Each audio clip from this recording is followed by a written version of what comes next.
एक गांव में रमेश नाम का एक किसान रहता था। वह बेहद मेहनती और ईमानदार था। दिन रात खेतों में काम करता, परंतु उसकी स्थिति कभी अच्छी नहीं हो पाई। फसल कभी सूखे की वजह से खराब हो जाती तो कभी बेमौसम बारिश से। गांव के मुखिया सुरेश अमीर और ताकतवर व्यक्ति थे। उनका प्रभाव गांव के हर कोने में था। एक बार गांव में भयंकर सूखा पड़ा। रमेश की फसलें बर्बाद हो गईं और उसके पास कुछ भी खाने को नहीं बचा। किसान ने सोचा कि वह गांव के मुखिया से मदद मांगेगा। रमेश मुखिया के पास गया और अपनी परिस्थिति बताई। मुखिया ने उसे ध्यान से सुना और कहा, मैं तुम्हारी मदद कर सकता हूँ, लेकिन इसके बदले तुम्हें अपना खेत मेरे नाम करना होगा। रमेश सोच में पड़ गया। उसका खेत ही उसकी रोजी रोटी का जरिया था, लेकिन मौजूदा हालातों में उसके पास कोई दूसरा विकल्प नहीं था।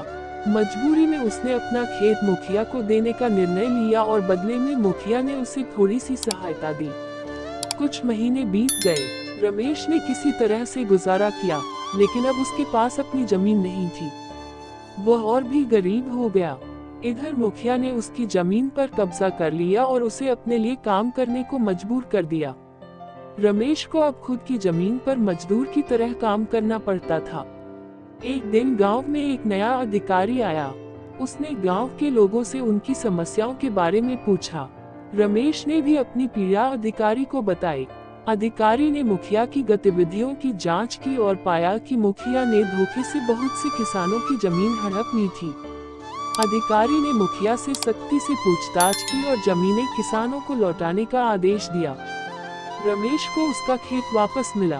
अब रमेश फिर से अपनी जमीन पर मेहनत करने लगा और उसकी स्थिति धीरे धीरे सुधरने लगी। इस घटना ने रमेश को सिखाया कि कभी भी हिम्मत नहीं हारनी चाहिए।